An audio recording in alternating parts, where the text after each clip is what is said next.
"This shows you're not committed to our team," Lawrence said, leaning back in a chair like he was doing me a favor by firing me. "My name is Austin Monroe, 29 years old, and for the past 4 years, I'd helped turn Drayfield Robotics from a mid-tier player into a serious contender in industrial automation. Millions in revenue closed under my name. My commission structure? Outdated. My bank account? Still scraping by. I was still shopping the clearance racks, still driving that 10-year-old Honda Civic my parents co-signed on when I graduated." Lawrence Bennett, our VP of sales, sat in his leather chair like a king behind his oak desk, one hand draped over a Mont-Blanc pen, the other adjusting his cufflinks. He had that Miami in March 10 you only get from unnecessary client meetings in South Beach. I could feel the weight of what he expected from me in that moment. Anger, maybe some begging, a grovel for second chances. He waited like a man enjoying the moment. "Understand," I said. His eyebrows twitched. That wasn't the response he wanted. Maybe I was supposed to cry or rage. Maybe I was supposed to make his job easier. "You're terminated effective immediately," he said, tapping the folder in front of him. "Clean out your desk. April will walk you to HR." I stood up, extended a hand across the desk. He blinked at it before slowly reaching out. "Thanks for the opportunity," I said with the calm of someone who had already seen this ending coming for months. The walk back to my desk felt like crossing a stage after a final performance. Every head turned, then quickly looked away. People suddenly focused on screens they hadn't touched in minutes. They'd seen the closed-door meeting and didn't need the Slack channel to confirm what had happened. Office news travels faster than email. I grabbed a cardboard box from the supply cabinet. It felt almost symbolic. Everything I'd built here, every deal, every late night, every flight delay and missed weekend, boiled down to one small box. A cracked coffee mug for my sister. A few pens that hadn't dried out. A potted cactus that somehow survived 3 years under fluorescent lights. That was it. For years, and I fit inside a microwave-sized box. April followed at a distance, jangling her key ring like I might pocket a laptop or set my desk on fire out of spite. It was absurd.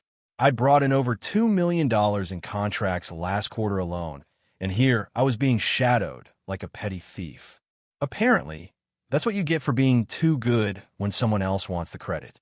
As I turned toward the elevators, Tyler Davis, my direct supervisor, stepped out of his office.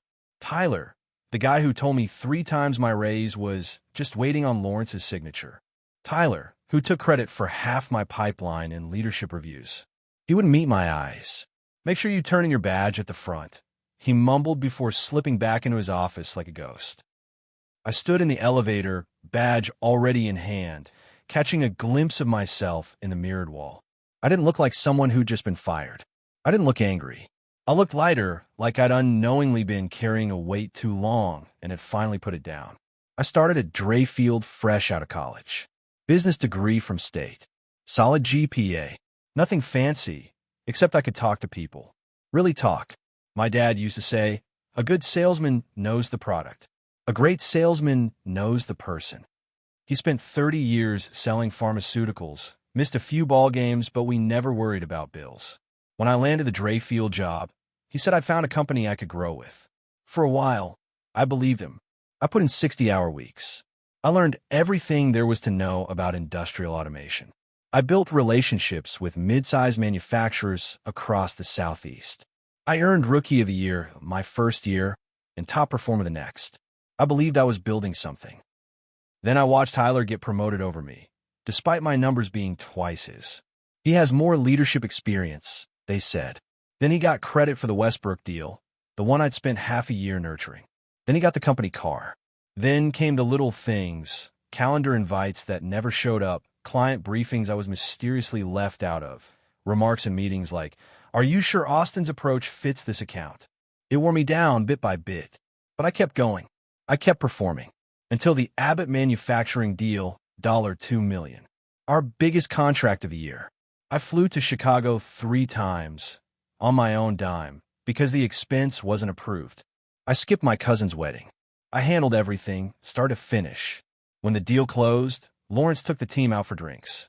I wasn't invited. They toasted the new strategic win, clinked glasses while Tyler smiled wide, talking about cross-functional alignment and collaborative close. My name wasn't mentioned. So no, I wasn't surprised when Lawrence called me in. Not really, but he expected a different ending. What he didn't realize was I'd already started writing my own. Everyone except me. I found out from Instagram posts the next day. Tyler clinking glasses at some rooftop bar, toasting the Abbott deal like he'd closed it himself. I wasn't tagged. I wasn't even mentioned. That was the moment it clicked. When I finally worked up the nerve to ask about my raise, my third time in 6 months, Lawrence leaned back, folded his arms, and gave me the same polished line he always did. The timing's not ideal. We're in the middle of restructuring compensation packages. Right. That night, I updated my resume for the first time in 4 years. A week later, Vanessa Mills messaged me on LinkedIn, a former client from back when she was with a mid-sized manufacturing firm. She'd moved to Revlon Publishing, VP now, and wanted to catch up. We met for coffee, and within 15 minutes, she told me they were launching a new business development division. They needed someone with technical sales experience, someone who knew how to build client trust from zero. Someone like me. I took a single vacation day. One day, the first one I'd taken all year. I dressed sharp, practiced my pitch, and sat in the lobby of the Revlon building, waiting for my interview. Apparently, someone saw me, because the next day, my last day, Tyler knew. And now I knew how. After they took my badge, I sat in my car in the Drayfield parking lot for nearly an hour. The AC was running, but I barely felt it. I stared at that building, the one I'd given 4 years of my life to, 4 years of first and last out days of back-to-back Zoom calls, of we're all family here pep talks. 4 years of being promised the next opportunity, the next raise, the next promotion that never came. My phone buzzed. A text from Tyler. Sorry about how things went down. Just following protocol. I turned off my phone without replying and drove home in silence. When I walked into my apartment, everything looked the same but felt different, smaller, quieter, like I'd stepped into a version of my life that no longer fit. I dropped the cardboard box on the kitchen counter and grabbed a beer from the fridge. Then I sat on the couch and did something I hadn't done in what felt like years. Nothing. No emails. No client check-ins. No last-minute pitch decks. Just me, a beer, and the afternoon light crawling across the wall like it had all the time in the world. Around 7 p.m., I turned my phone back on. 3 missed calls from my parents. A text from my sister asking if I was okay. Apparently, Tyler had called her looking for me. That crossed a line I didn't even know existed. And 1 email from Vanessa. Can you come in tomorrow at 10 a.m.? The team would like to meet you. I typed 1 word. Yes. Then I called my parents. I told them everything. Start to finish. They did you a favor, my father said. That surprised me. A favor? I asked. They showed you who they are. No more illusions, son. No more maybes. Now you know. And he was right. All those times I'd second-guessed myself. All those moments I'd stayed late, hoping someone would notice. All those promotions and projects that went to someone else while I convinced myself it was just bad timing. I've been fired for taking a single day to explore an opportunity they were never going to offer me. My mom took the phone. Do you need anything? Want us to drive down this weekend? No, I said, and this time I meant it. Actually, I think I'm good. Better than good. That night, I slept like a rock. For the first time in months, I wasn't bracing for something. I wasn't proving anything. I was just free. The next morning, I pulled out the navy blue suit I'd bought years ago for client meetings I was never invited to. I looked at myself in the mirror. Rested. Grounded. Ready. The interview at Revlon felt less like an interview and more like a reunion. They'd already checked my references, talked to Abbott, even. They knew what I brought to the table. Halfway through the meeting, Vanessa leaned in and said, "We want to offer you the role. Regional Director of Business Development. Double what you made at Drayfield. Commission on top." I didn't hesitate. "I'm in," I said. I signed a contract that Friday. Started the following Monday. They gave me an office with a door and a view, a corporate card, a support team of 3 associates, and most importantly, they gave me something Drayfield never had, a future. "We want you to grow this division," Vanessa said. "Make it yours. Your reputation with clients, your results. We know what you can do. We're not here to micromanage. We're here to support." For the first time in 4 years, I didn't feel like I was waiting to be seen. I was finally exactly where I was supposed to be. "Is why we hired you," Vanessa said, smiling, as she walked me through the Rowland offices. For the first 2 weeks, everything felt perfect.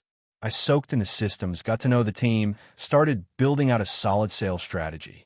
I even sent out connection requests on LinkedIn to my old Drayfield contacts. Most accepted.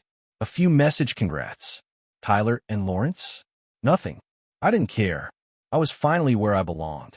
Then the cease and desist letter arrived. Austin Monroe is in violation of a non-compete agreement, it read. He is hereby ordered to terminate employment with Rowland Publishing immediately or face legal action. I felt my stomach drop. A non-compete? I never signed one. I was sure of it.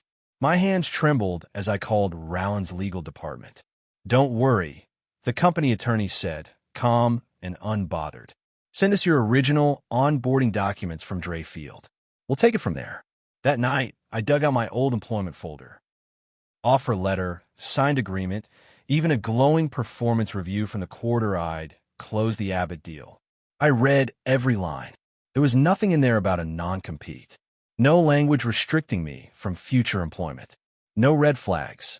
I went to bed relieved, thinking it was just a scare tactic. The next morning, Rowland's legal counsel emailed me back. Drayfield had sent over another document, one with my signature, a non-compete agreement dated 3 years ago, just after I'd won Rookie of the Year. It prohibited me from working for any competitor within 100 miles for 1 year after leaving the company. I stared at the screen for a long time. It was my signature, or it looked like it, but I had no memory of ever seeing that document. I called the lawyer back in a panic. "Did you ever sign anything during a performance review?" he asked. "Something they told you was just routine?" And it hit me. 3 years ago, first performance review with Lawrence. He handed me a stack of documents, standard policy updates, he'd said. Signed the flagged pages. I hadn't read them carefully. I trusted him. "They're saying Rowland is a direct competitor," the attorney continued, "which is debatable at best. You sell publishing solutions. They sell automation tech. But they're pressing hard. This could get messy. Will I lose my job?" I asked, the anxiety creeping back into my chest like it never left. "Not if I can help it," he replied.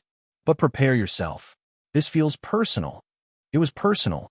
The next morning, I opened my inbox to a message from one of my old clients at Drayfield. Subject line, something strange. The email read, "Just got a call from your old boss. He implied you took confidential client data when you left. Wanted to know if you'd contacted me. I told him you've always been nothing but professional." "What's going on?" I stared at the screen, my heart pounding. Then I forwarded it to Rowland's legal team, hands shaking. This wasn't just about blocking my next chapter. They were trying to erase my name from the last one. Tarnish the very thing that had made me valuable, my integrity. That evening, my phone rang. A number I didn't recognize. "Austin? It's Jessica, from accounting. Drayfield." Her voice was hushed, nervous. "I'm not supposed to call you, but you were always decent to me. You need to know, Lawrence is telling people you stole client folders." "What?" I said, stunned. "I saw him," she continued, "the day after you left. He was in the server room, downloaded your entire client directory, then deleted the originals and told IT you must have taken them." My throat went dry. "Would you be willing to tell that to my attorney?" I asked. "I can't," she said quickly. "I need this job. I am sorry. I thought you should know what you're up against." And then she hung up. I sat there in my new office, floor-to-ceiling windows, skyline view, and felt something shift. This wasn't just a corporate spat. They were coming after everything I'd built. My name, my reputation, the relationships I'd nurtured for 4 years. I had walked away quietly. That wasn't enough for them. And for the first time since being fired, I wasn't just hurt. I was furious. The legal battle dragged on for weeks. Rowland stood by me, but the stress was constant, this daily thrum of dread. Every day brought a new accusation. Data theft, breach of contract, corporate espionage. It was like they had a list and were determined to tick every box. "This isn't a legal case," my attorney finally said, after a long meeting. "It's a siege. We need leverage. Right now, it's your word against theirs." And that's when I decided if they wanted a fight, they were going to get one. Just not the one they expected. Against theirs about the non-compete. And even though we believed it was forged, it would take time and money to prove it in court. I nodded slowly, thinking about what Jessica had told me, about Lawrence being in the server room the day after I left, about him deleting files and blaming me. There was a pattern forming now. A pattern built on deception, manipulation, and carefully crafted lies. What about my commissions? I asked suddenly. The last quarter I was there, I closed the Abbott deal. $2 million. I should have had a commission payout in the 5-figure range. But my final paycheck? It was just my base salary. No bonus. No extras. Nothing. The attorney looked up from his notes, eyes narrowing. That's something solid, he said. We can subpoena payroll records. If they underpaid or misrepresented earnings, that's not just unethical, it's illegal. That evening, I got a text from Tyler. We should talk. Not about the legal stuff. It's important. Every instinct screamed at me to ignore it. But curiosity and a strange, simmering anger overrode caution. We met at a neutral coffee shop, halfway between our offices. He looked like hell. His shirt was wrinkled, his hair unkempt, and the confident sheen he always wore like armor was completely gone. I can't be tied to this conversation, he muttered as he sat down, eyes darting toward the door. If this comes back to me, I lose everything. I didn't say anything, just waited. The non-compete, he finally said, it's not just about you. Lawrence has been pulling this crap for years. He slips it into routine paperwork during performance reviews, gets people to sign what they think are standard updates, then later attaches entirely different pages. You're saying it's fabricated? I asked. No, Tyler said, shaking his head. The signatures are real, but the pages attached to them. Those aren't what people saw. You signed something, sure, but not that. You're not the first they've done this to. But you're the first one with the guts and the leverage to fight back. That scares them. I stared at him. Why would Drayfield be afraid of me? I just want to do my job. Move on. That's all. He leaned in. It's not about you. It's about the money. What money? The commissions. The structure in our contracts? They're a lie. The percentages look nice on paper, but no one ever sees the full payout. Lawrence has been skimming off every major deal for years. Quietly. Consistently. My mind raced, connecting dots I'd ignored for too long. The bonuses that were always lower than expected. The adjustments and overhead charges that never made sense. Every quarter I double-checked my math, convinced I was missing something. How do you know this? I asked. I saw the real spreadsheets, he said, a few months ago. I was looking for a client file on Lawrence's computer while he was out of a meeting. 2 versions of every deal. One with the real commission numbers. One with what actually got paid out. The difference? Funneled into a private account labeled Executive Performance Fund. My blood ran cold. You didn't say anything? I confronted him, Tyler said, his voice low. He offered me a cut, told me it was standard, that I'd earned a seat at the table, that it was how the senior team had always done it. I was already stretched thin. Mortgage, 2 kids, private school. I justified it, told myself it was just how business worked. And now, he looked at me, regret all over his face. Now I'm watching them set you up. Lawrence told the board you inflated the Abbott numbers, that you padded the contract to boost your own payout. They're saying you stole files to cover the paper trail. That's a lie, I said flatly. Abbott can verify everything, every number, every deliverable. Doesn't matter, Tyler said grimly. They've started rewriting history, creating fake emails, backdated revisions, making it look like you doctored the deal. They're thorough, Austin, and they have resources. I looked at him long and hard, trying to decide if he was playing both sides or actually coming clean. Why should I believe you? I asked. You've never had my back. Not once. He didn't flinch. Instead, he pulled out his phone. Because I kept receipts. He scrolled through a folder of screenshots, emails, ledger entries, commission logs, bank transfers, all neatly organized, all showing exactly what he'd just described. Send those to me, I said. If I do, he said quietly, I'm finished. At Drayfield, maybe in this whole industry. You already are finished, I replied. The only question is whether you go down with them or help take them down. Tyler looked at me for a long, waited moment. Then, slowly, he began forwarding the files, one after another. The evidence changed everything, not just for my case, but for dozens of current and former employees who, like me, had been underpaid, undermined, and left with nothing but quiet frustration. Now we had proof. Now we had momentum. Now we had a story the board couldn't spin. And for the first time since I left that building, I didn't feel like I was trying to survive a storm. I felt like I was the storm. Their rightful commissions. The scheme had been running for years, quietly bleeding millions from the people who had actually earned them. This is bigger than a non-compete case, my attorney said the moment I handed over Tyler's screenshots and forwarded emails. This is systematic fraud. If this holds up in court, Drefield's leadership could be looking at criminal charges. But we had a problem, a big one. Tyler wasn't willing to go on record. His fear was understandable.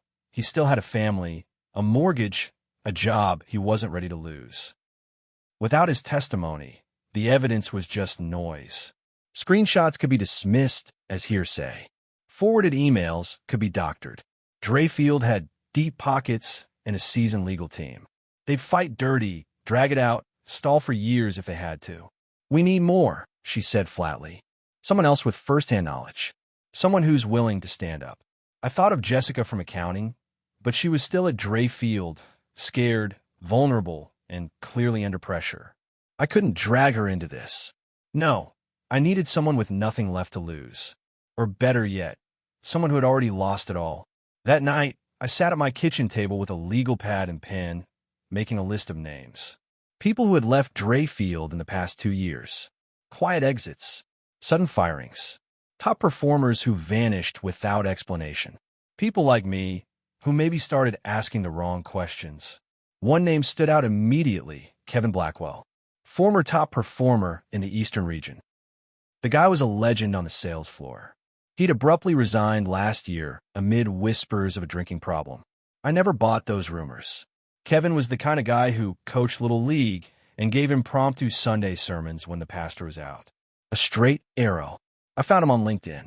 He was working for a much smaller firm now, barely making half of what he used to. I sent him a message. Need to talk. It's about Lawrence Bennett and commissions at Drefield. It's important. He replied in less than 5 minutes. Been waiting for this call. We met the next afternoon. Kevin didn't look like a man undone by alcohol. He looked like someone who'd been living with the weight of a secret for far too long. They came me the second they realized I'd seen the spreadsheets, he said before we even sat down. Same ones Tyler showed you, but I went deeper. I started tracking the cash flow, following the trail. He leaned in, his voice low. It wasn't just commission skimming. It was bigger, vendor kickbacks, inflated project costs, falsified expense reports. Lawrence and the CFO had built an entire shadow system. Do you have proof? I asked, hardly breathing. Kevin nodded slowly. Every last bit. Emails, transfer logs, internal docs, even bank statements. I was putting a case together for the board. Lawrence got wind of it before I could present. Next thing I know, there are whispers I've been showing up to meetings drunk. One client supposedly filed a complaint. Did that happen? No, he said flatly. I never even attended the meeting they cited. But 2 weeks later I was gone, terminated without cause. Why didn't you fight it? I asked. He looked me in the eye, hands trembling slightly. They threatened my wife. Said her job at Memorial Hospital might not be so secure if I push this. Said my kids might have trouble getting re-enrolled at their private school. No direct threats, just friendly conversations. But the message was loud and clear. I felt my stomach twist. But you kept the evidence? He nodded again. Everything. Backed up on a secure, encrypted drive. Off-site. Hidden. I knew someday someone else would figure out. Someone they couldn't scare in his silence. Someone like me. I said softly. You've already been fired, Kevin said. You don't have a family they can threaten. And most important of all, you've got Rowland behind you. They have legal firepower too. We sat for 3 more hours, poring over what he had. It was worse than I expected. Decades of rigged commissions, phantom bonuses, and manipulated contracts. And it wasn't just Lawrence.